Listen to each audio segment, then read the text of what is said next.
आप सबको मेरा नमस्कार, जय हिंद।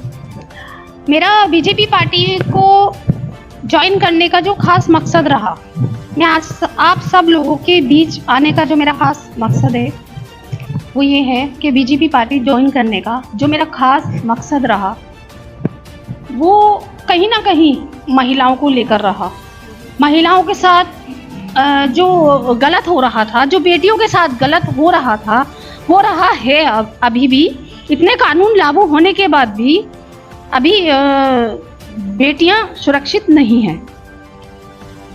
इसका जो कारण है, मैं समझती हूँ ये मेन कारण जो है ये रहा है कि सबसे पहले हम जिस समाज में रहते हैं, हम जहाँ जिस मोहल्ले में रहते हैं, हम खुद वहाँ पे अपनी आसपास के मोहल्ले में, आसपास की जगह जहाँ गलत हो रहा होता है, हम उस पर रोक नहीं लगाते हैं, बल्कि उसको देख कर अनदेखी कर देते हैं। क्योंकि हमें तो ये लगता है ना, जो करेगा प्रशासन करेगा, कानून करेगा, सरकार करेगी। तो मैं उन लोगों से ये कहना चाहूँगी कि हर मोहल्ले में एक पार्षद है, मेंबर है, कोई चेयरमैन है, तो वो लोग उस चीज़ को क्यों नहीं देखते? क्या वो पद लेने के बाद उनका कर्तव्य नहीं बनता कि अपने आसपास के मोहल्लों में और ये जहाँ पर ये नशा बिक रहा है या खुलेआम गलत हो रहा है, बेटियों के साथ गलत हो रहा है, उस चीज़ पे रोक लगाएं? क्या सारी चीज़ें आप लोग सरकार पे छोड़ देते हैं? क्या आपको नहीं लगता कि आप सक्षम हैं? आपको बढ़ चढ़कर आगे आना चाहिए। इसी से हमारे समाज की, अगर हम सब लोग मिलकर इस गलत चीज़ को रोकेंगे तो हमारे समाज में बहुत सा बदलाव आएगा, बहुत चीज़ें चेंज होंगी। क्या सारी चीज़ें हम सरकार पे डिपेंड करके छोड़ देते हैं? अब सफाई अभियान को ले लीजिए। मोदी जी ने सफाई अभियान शुरू किया, उसमें पब्लिक ने क्या किया? मोदी जी ने सफाई अभियान चालू किया, ठीक। उसमें गाड़ी आती थी, जो कूड़े की गाड़ी आ रही है, पब्लिक क्या करती है? नहीं, उनको तो आदत है रोड पे कूड़ा फेंकने की, कचरा फेंकने की। तो आप लोग सरकार तो पूरा प्रयास कर रही है ना आप लोगों के लिए, आप लोग उसमें अपना समाधान क्यों नहीं देते? आप लोग इतने सक्षम होने के बाद क्यों अपनी आंखें नहीं खोल रहे हैं? आपके आसपास जहाँ गलत हो रहा है, जहाँ छोटे छोटे बच्चे नशा बिक रहा है, जहाँ बच्चे नशा कर रहे हैं, आप उस चीज़ पर रोक लगा सकते हैं। लेकिन आप लोग सक्षम होने के बावजूद भी उस चीज़ को नहीं रोकना चाहते। आपको लगता है कि प्रशासन करेगा, सरकार करेगी।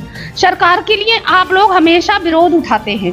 बीजेपी सरकार की पार्टी में आप लोगों को जो है नौकरियां नहीं मिल रही हैं, आप लोगों का राशन नहीं आ रहा। क्या मैं आपसे पूछना चाहती हूँ, क्या कांग्रेस सरकार में आप लोगों के घर पे राशन आता था?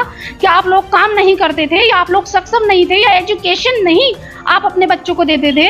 जो आप बीजेपी से इतनी सारी प्रॉब्लम्स आप लोगों को हो गई है। बीजेपी सरकार बहुत अच्छी पार्टी है, मैं गर्व करती हूँ सीएम धामी जी, मोदी जी, योगी जी का, जिन्होंने महिलाओं की सुरक्षा को लेके इतने बड़े कानून लागू किए।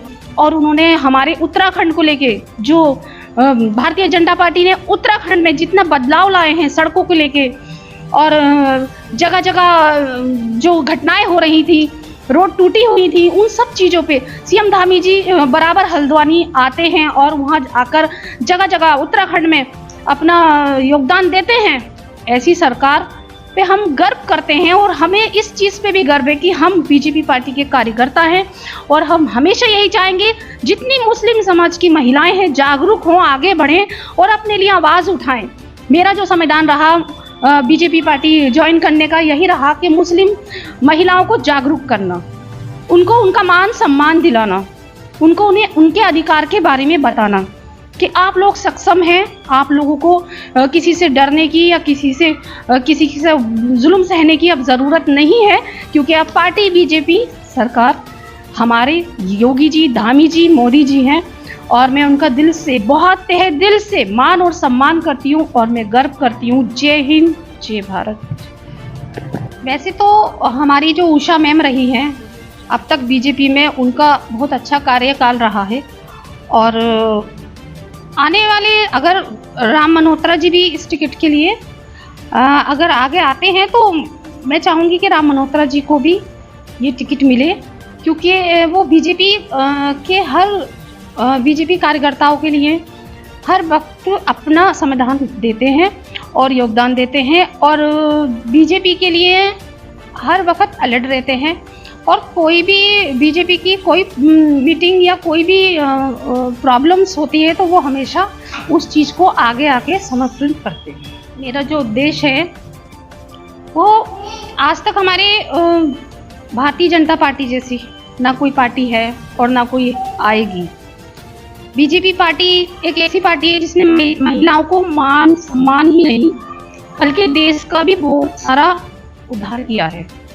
जैसे जगह जगह रोडों पे कितनी प्रॉब्लम होती थी, पब्लिक को एक्सीडेंट हो रहे थे और महिलाओं को लेकर आए दिन मार खसाट झगड़े बलात्कार बेटियों के। आज हमारी बेटियां इतनी सुरक्षित है कि वो बेधड़क अपने घर से निकलती हैं और बहुत हमें भी गर्व है कि हम भाजपा बीजेपी पार्टी के कार्यकर्ता हैं।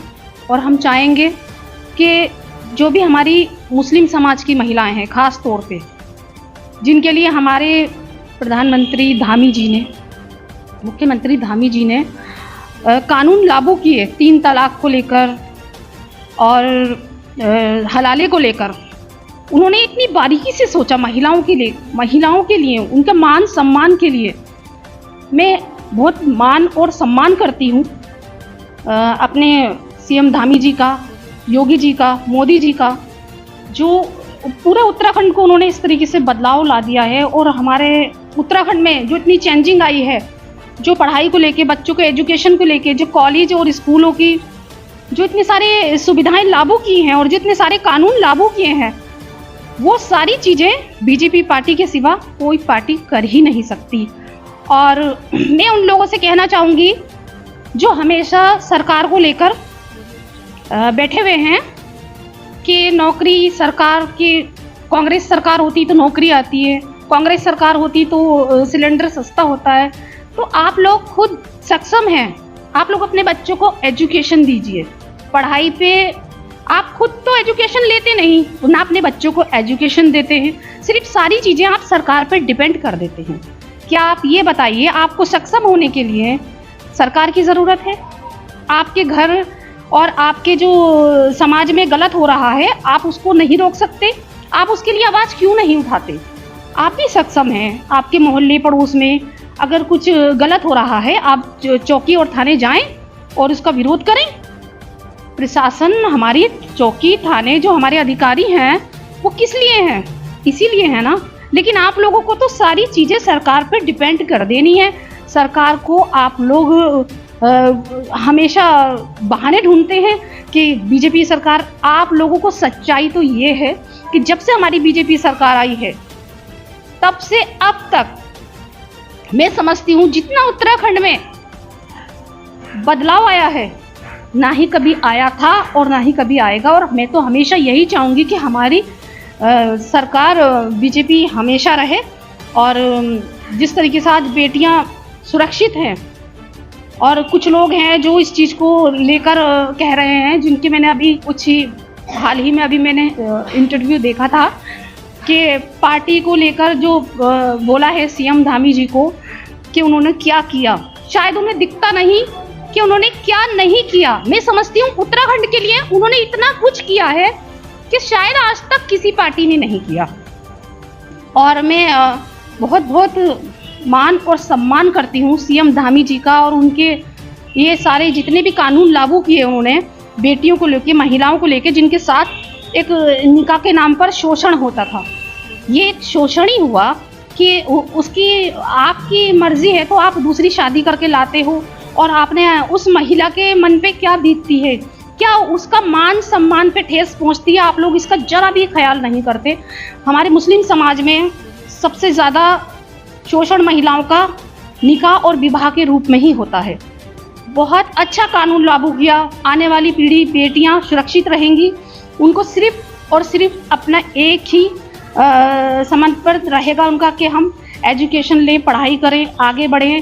और मैं चाहूँगी कि जितने भी मुस्लिम समाज में ये मेरा इंटरव्यू देख रहे हैं, वो अपने बच्चों को एजुकेशन दें और शिक्षा की तरफ ध्यान दें, क्योंकि एजुकेशन होगी तो नौकरी भी होगी। और बस मेरा आपसे यही कहना है।